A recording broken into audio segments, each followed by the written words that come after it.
Today on CCX News, a large Maple Grove plant closure. The impact Illume's decision will have on a highly visible area. Thanks for joining us. A local maker of scented candles and home fragrances is closing its Maple Grove manufacturing plant on Elm Creek Boulevard. The announcement by Illume also means 132 workers will be laid off. Illume had moved into its Maple Grove location in 2019. That facility, one of 4 in the Arbor Lakes Business Park, is 280,000 square feet. A company spokesperson says the closure was due to deteriorating overall business conditions and also cited an uncertain cost environment. A closure like this is unusual for Maple Grove's relatively healthy local economy.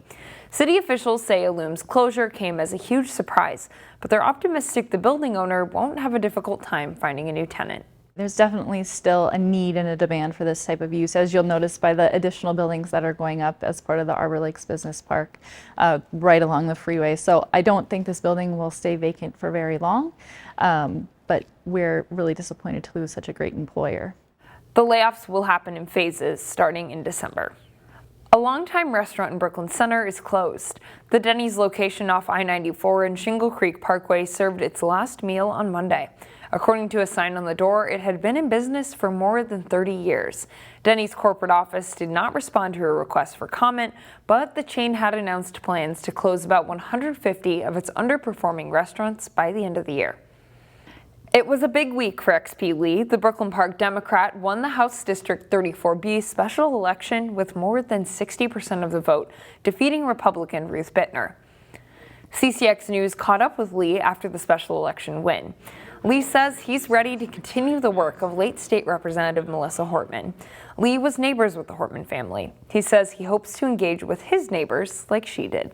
Something that made Melissa, well known was her, working across the aisle and really talking to all constituents. So that's something that I really want to continue to do, to learn from them as much as possible.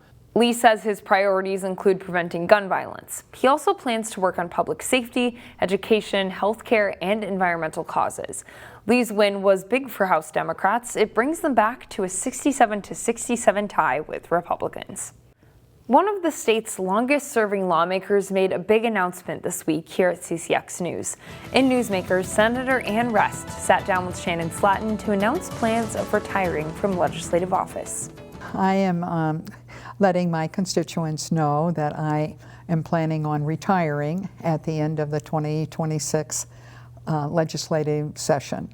This is not a recent decision at all. 4 years ago, 3 years ago, I contemplated running for re-election and or retiring like I do every time, and talked with my family and told them that I really wanted one more term to be able to, quite frankly, regain the majority and to do some really good work for constituents, particularly with regard to tax policy, but also economic development, and also a bill that we just passed this year, a restitution fund for the victims of fraud. It has been a grand adventure, and I served as the tax chair in the House. I'm currently the tax chair in the Senate, and I've enjoyed working with Governor Walz in particular in 2023 when we passed his initiative for the child tax credit.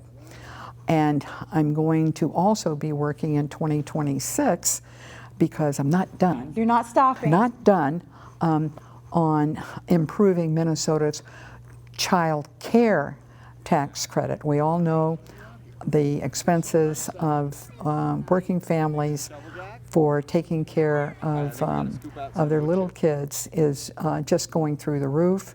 And the governor and I with him want to do something about that, and we're going to have that opportunity.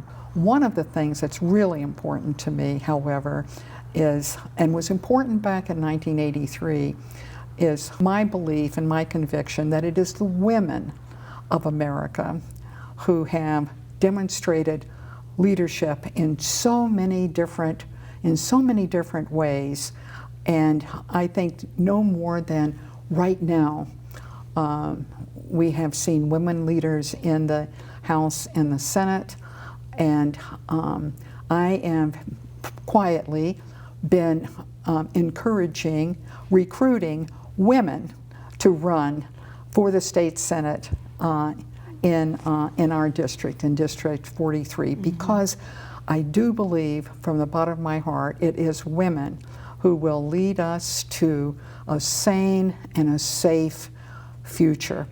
Following Senator Rest's announcement to retire, a Golden Valley lawmaker has announced his desire to take her place. I've been thinking about it for a while. I heard rumblings that she may or she may not run again, so I'd been thinking about it. And just decided, the chance to be one of 67 decision makers in a body versus one out of 134 was appealing. DFL State Representative Mike Freiberg announced his candidacy for the Senate District 43 seat. The district covers all or parts of Golden Valley, Crystal, New Hope, Plymouth, and Robbinsdale. Freiberg has served as a representative in the state legislature since 2013. More news and sports in a moment.